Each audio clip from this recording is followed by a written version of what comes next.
Selamat pagi anak-anak ibu. Hari ini kita akan belajar tema 6, subtema 3, pembelajaran yang ketiga.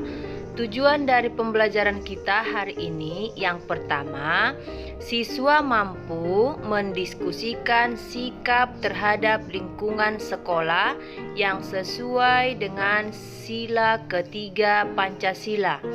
Yang kedua, siswa mampu menyusun kalimat perintah dan menulis tanggapannya.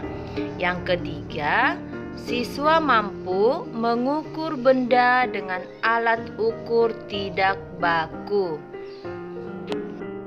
Nah, yang pertama kita akan belajar mendiskusikan sikap terhadap lingkungan sekolah yang sesuai dengan sila ketiga Pancasila. Menjaga kebersihan lingkungan sekolah adalah tanggung jawab semua warga sekolah. Semua warga sekolah harus menjaga kerukunan dan persatuan dalam mewujudkan kebersihan lingkungan sekolah.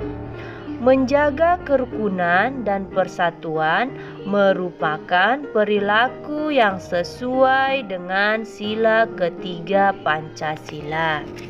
Nah, sekarang anak-anak ibu mau bertanya, bagaimana sikapmu terhadap lingkungan sekolah yang sesuai dengan sila ketiga Pancasila?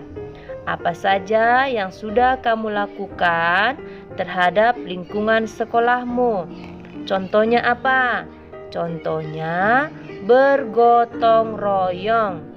Bergotong royong membersihkan lingkungan sekolah. Jadi kalau ada kegiatan gotong royong di sekolah, semua anak-anak ibu harus mengambil bagian untuk membersihkan lingkungan sekolah.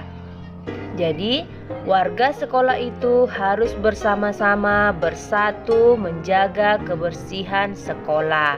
Jadi tidak bisa hanya kelas 1 atau kelas 2, tetapi dari kelas 1 sampai kelas 6, bahkan juga Bapak Ibu guru harus mengambil bagian dalam menjaga kebersihan lingkungan sekolah. Contoh yang lain, tidak membuat keributan. Kemudian, tidak mengejek teman atau saling hormat menghormati. Nah, jadi anak-anak ibu, kalau misalnya Bapak Ibu guru menyuruh anak-anak ibu membersihkan lingkungan sekolah, maka anak-anak ibu harus menurutinya, tidak boleh melawan.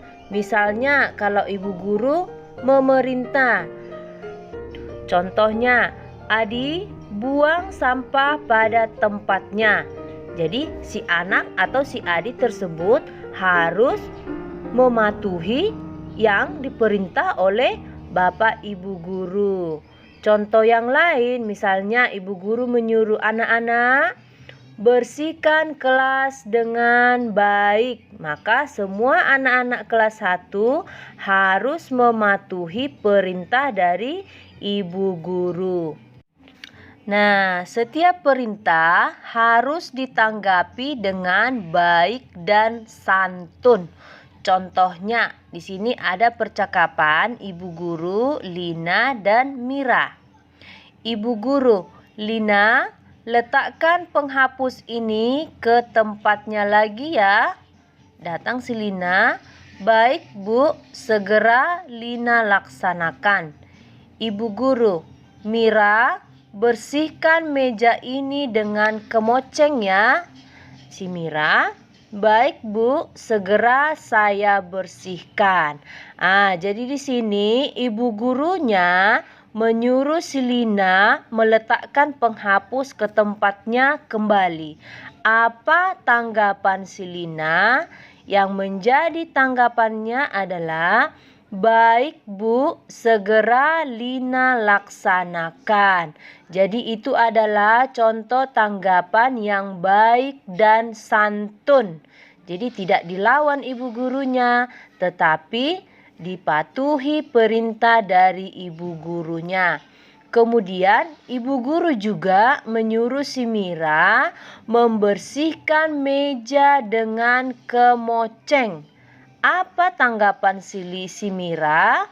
Baik Bu, segera saya bersihkan. Nah, sekarang mari kita kerjakan aktivitas 2.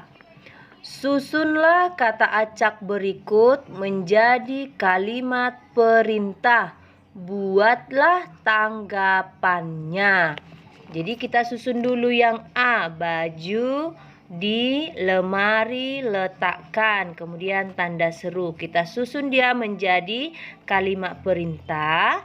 Letakkan baju di lemari. Bagaimana tanggapanmu jika orang tuamu menyuruhmu meletakkan baju di lemari?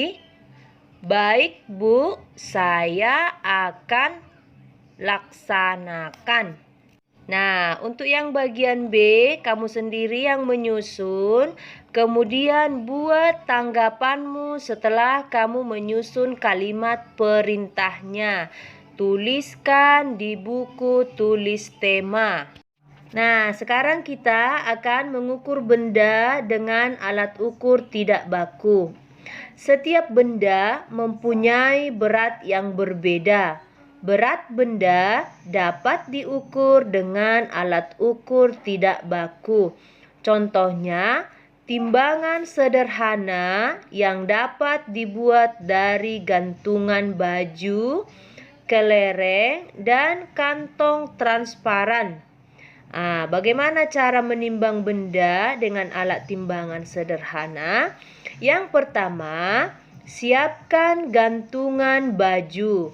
Kemudian, letakkan kedua plastik pada kedua ujung timbangan.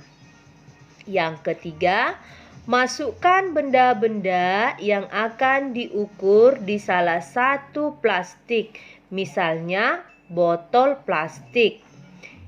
Yang keempat, masukkan kelereng di plastik yang lain hingga kedua plastik seimbang.